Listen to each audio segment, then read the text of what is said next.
Hi, I'm John Green. Welcome to my salon. Hey there, Will Wheaton. This is Mental Floss. So do you have a thing for dazzling undead stalker types? Because if so, Harvard Extension's class Vampires in Literature and Film is probably tailor-made for you. Get it? Tailored? Taylor Lautner? He has a V-shaped torso? There's a pun. What? I like his torso. Anyway, in addition to Edward and Bella, the course also covers, some more established vampires, like the ones made by Byron and Stoker. And that's just the first of many classes that I will be introducing to you today that you will wish you could enroll in instead of Econ 101.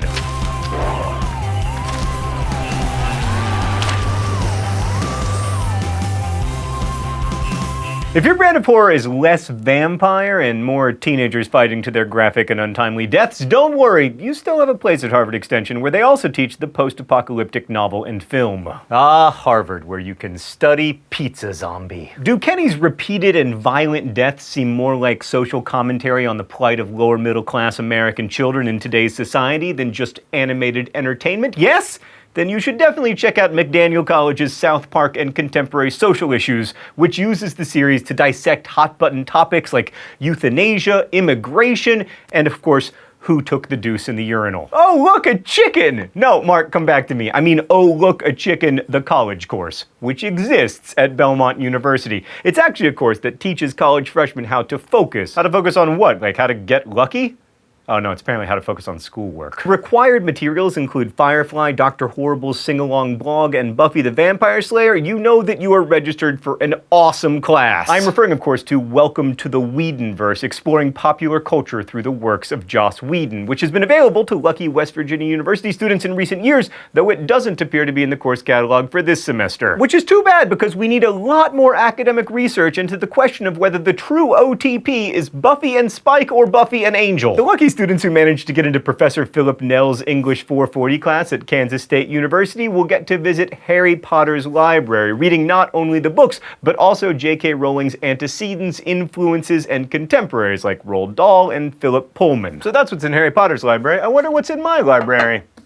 Beauty for Ashes by Eugenia Price. Oh, no, just kidding, it's booze. Johns Hopkins and Georgetown have both used The Wire to take a look at issues such as urban health problems, drug use, and philosophy. If you've ever gotten the flu, you've probably been homesick, and therefore you've watched Judge Judy, and you've scratched your head at some of the arguments presented. So you'd probably enjoy Arguing with Judge Judy, a rhetoric class offered last spring at Berkeley. And yes, I said Berkeley. The class examines logical fallacies and discusses why those strategies are so prevalent. What show could possibly be better suited to examine mid-century roles of masculinity and femininity than Mad Men? That's what Assistant Professor Joyce Mao at Middlebury College thought, so she started the Mad Men and Women class in 2012. Speaking of traditional feminine roles, let's check out Oberlin's How to Win a Beauty Pageant course. Contrary to the class title, of course, students don't actually discover like Vaseline application tips or find out how to answer tough questions about geography. Nor do they watch episodes of Toddlers and Tiaras. You would know this if you knew anything about Oberlin. Instead, the class uses the pageant to analyze issues including race, gender, class, and sexuality. Many of us would love to get college credit for watching Adult Swim, Adam Sandler movies, and Will Ferrell movies, as long as it's not the recent Adam Sandler movies. Well, at Kent State, that is possible. Adjunct Professor of Film Ron Russo teaches all three courses. In the Adult Swim class, students get to watch about 35 shows and write a final paper on the series of their choice. The Sandler class reviews Sandler's comedy albums and more than a dozen Sandler/Happy Madison films in chronological order, hopefully stopping before Jack and Jill. And the Will Ferrell class, which just launched this fall, reviews the comedian's TV shows, films, and webisodes. Back in 2007, you could take a class at Occidental College called The Phallus, which discussed the phallus. The course was a survey of theories and meaning across cultures and genders,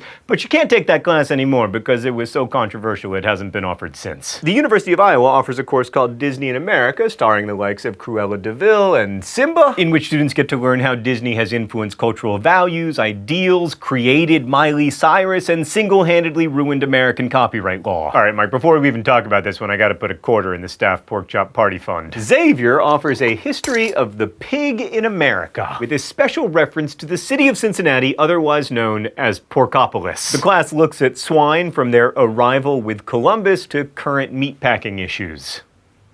meatpacking issues. If you liked any of the episodes from our Summer Bummer series, then you would be a perfect fit for Things That Go Bump in the Night, a course offered at Hampshire College in 2011. Though it sounds like it's about like the boogeyman and creepy crawlies. In fact, it's about all of the strange things that your brain can be the cause of, such as the phantom limb phenomenon and out-of-body experiences. NYU offers a class called DJ History, Culture, and Technique. Lectures include guest spots from people like Grand Wizard Theodore, and for homework, students make mixes that will be played in the next class. If you ask me, an entire class on DJ Tanner from Full House sounds way more interesting. I mean, she had beautiful hair. Just like the little Mattel gal herself, Occidental's class, The Unbearable Whiteness of Barbie, has proved to be rather controversial, although I don't know why, because if you have seen her, she is indeed unbearably white. Also at Occidental, Mother Goose to Mashups, a class that attempts to answer all of those burning questions you've had about nursery rhymes and children's entertainment.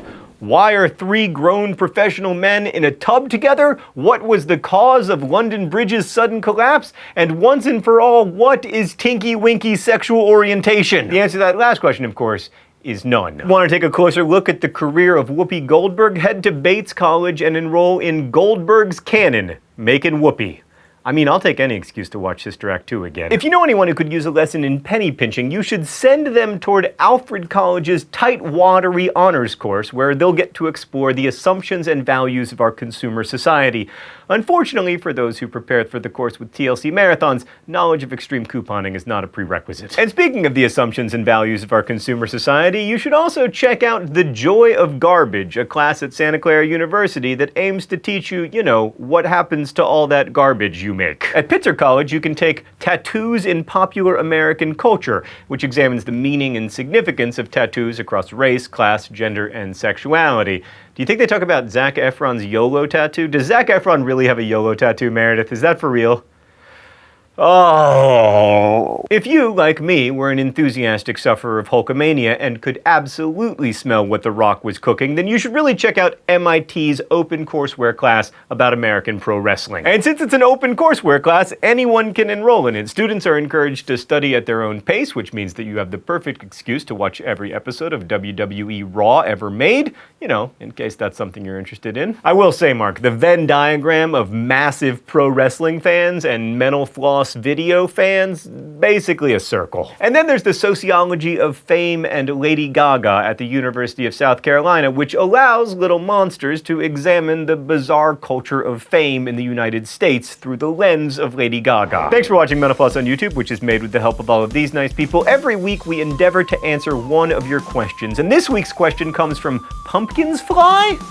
They do? Meredith says they don't, which thank God. Anyway, the question is, where does the name of the fruit orange come from? Is it the color orange, or is it that the color orange is called orange because it looked like an orange and henceforth people referred to the color by the name of the orange, or the opposite? Well, Pumpkins Fly, based on your username and your question, I'm gonna take a gander and guess that you love the color orange. The fruit's name came first, and the color's name followed. In fact, there's a Mental Floss article on this very topic that you can find in a link in the video info below. By the way, Mental Floss isn't just a web series, it's also like a t-shirt company and an actual real-life magazine, and if you go to the Mental Floss store link in the video info below and use the code YouTubeFlossers, you'll get 15% off any order. Thanks again for watching Mental Floss on YouTube, and as we say in my hometown, peace out, Cub Scouts.